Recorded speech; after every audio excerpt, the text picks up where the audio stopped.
आज हम CPR के बारे में जानते हैं कि किस तरह से CPR का यूज किया जाता है। क्या होता है डेथ दो प्रकार का होता है, बायोलॉजिकल डेथ और क्लिनिकल डेथ। क्लिनिकल डेथ में क्या होता है कि मनुष्य का मस्तिष्क जिंदा रहता है और बॉडी मर जाती है, और बायोलॉजिकल डेथ में क्या होता है कि मस्तिष्क भी मर जाती है और बॉडी भी मर जाती है। मान लीजिए किसी को हार्ट अटैक आया है तो हमको कैसे पता लगेगा कि भाई हार्ट अटैक आया है या चक्कर आया है? तो उसके लिए हम लोग अलर्टनेस चेक करते हैं बंदे को। अलर्टनेस चेक करेंगे, जैसे मारेंगे इसके छाती पे 4 बार मारेंगे, यह आर ई ओके या आप सही हो, कोई रिस्पॉन्स नहीं देगा, फिर एक बार और मारेंगे, फिर कोई रिस्पॉन्स नहीं देगा तो हम एल मेथड का प्रयोग करेंगे। एल मेथड मतलब होता है लुक लिसन फील। लुक मतलब इसको जाके हम पीछे जाकर इसके ये बूढ़ी को हटाएंगे और देखेंगे इसका जीप तो नहीं पलटा हुआ है। अगर जीप पलटा है जीप को हम ठीक कर सकते हैं। फिर इसके बाद लुक लिसन होगा, सुनेंगे, मतलब सांस तो नहीं ले रहा है ना, और फिर मतलब महसूस करना है सांस ले रहा है कि नहीं ले रहा है। और तीनों नहीं मिला तो हम जाकर क्या करेंगे, डायरेक्टेड पल्स को चेक करेंगे। अगर पल्स एब्सेंट है तब हम इसको रेस्क्यू लिखेंगे, ठीक है ना।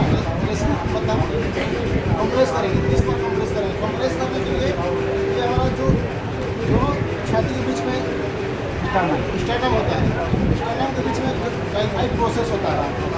टाइफाइड प्रोसेस की ठीक 2 अंगुल पर हमारा बॉडी हार्ट जाता है। हार्ट जाता है तो इसको हम ब्लॉक करेंगे, ठीक है।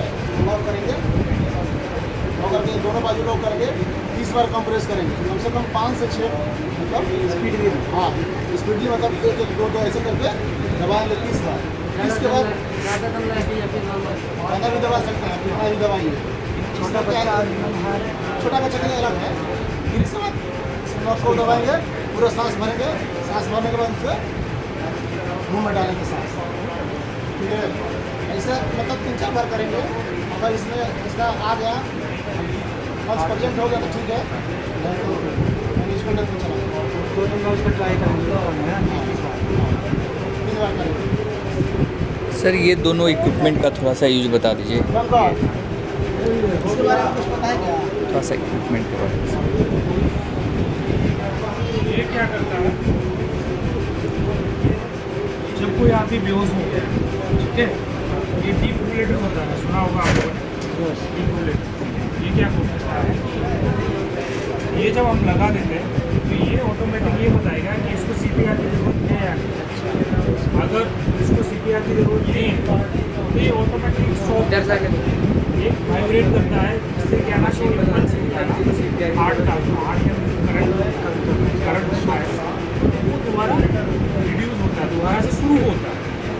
अगर शॉक से काम नहीं चल रहा है तो ये ऑटोमेटिक तो बोलेगा कि गिव CPR।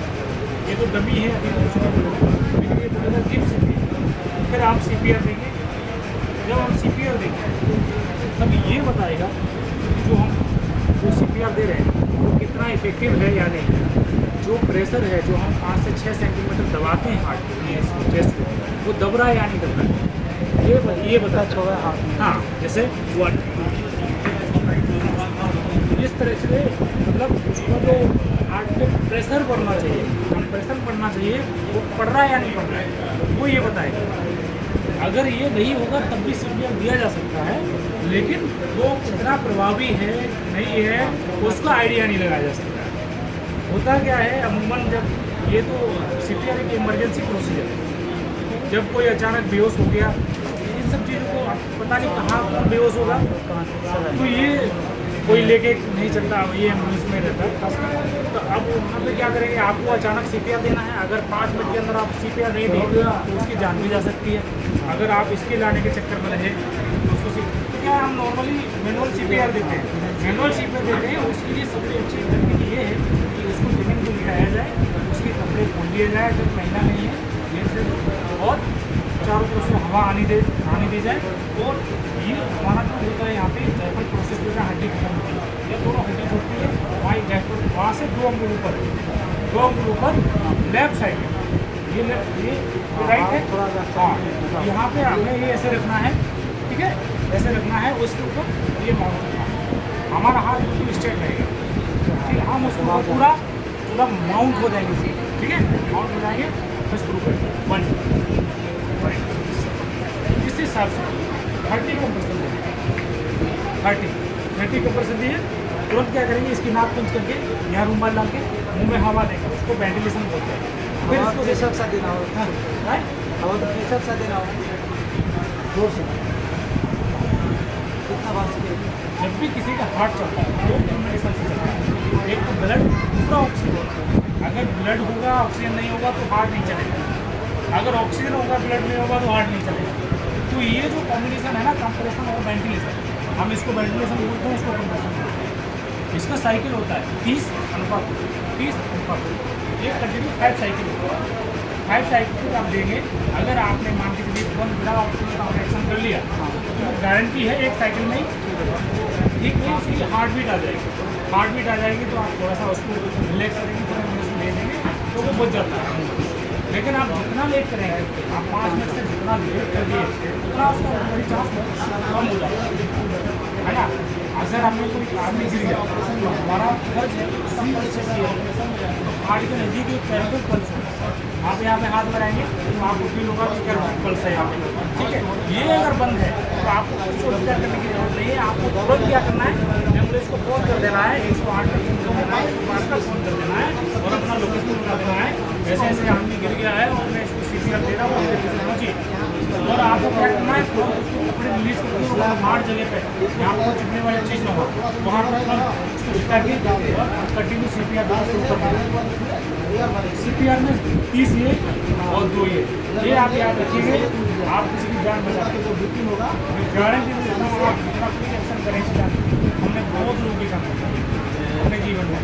और CPR नॉर्मल बेहोश हो गया उसी में नहीं होता, इलेक्ट्रिक किसी को पकड़ लिया उसके बाद भी कार्डियक अरेस्ट हो जाता है, उस टाइम में भी ये काम आता है। कोई डूब गया उस टाइम भी उसका कार्डियक अरेस्ट हो जाता है, उस टाइम भी ये काम आता है। ऑक्सीजन सिलेंडर चक्कर खा के गिर गया, हार्ट बंद हो गया, तब भी ये काम आता है। अचानक से जब हाँ, सबसे बड़ी चीज़ ये कि आपको ये कैप्टेड पल्स है, ये लोकेट करना आना चाहिए। बाकी पल्स तो बहुत जगह चलती है, यहाँ रेडियस में चलती है, अल्नरीज में चलती है, ब्रोकियल में चलती है, फेमोरिस में चलती है, ठीक है, बहुत जगह। लेकिन ये जो पल्स है ना, बहुत तेजी से चलती है और यहाँ पे हार्ट के नज़दीक है, तो आप मतलब आसानी से पता कर सकते हो कि हार्ट चल रहा है यहाँ। हाँ, बिल्कुल। तो ये आप अगर अपने जीवन में करेंगे, ये याद रखिएगा, तो मैं समझता हूँ एटलीस्ट आप तो बहुत ज़्यादा होता है कि हर किसी को हार्ट अटैक करियर बहुत हो, अगर 1 साल के अंदर 7 लाख लोगों ने भारत के अंदर हार्ट अटैक, हाँ 7 लाख लोगों को नए नए वर्गों तक तो हो रहा है। हाँ बिल्कुल होता है, ठीक है। Thank you sir.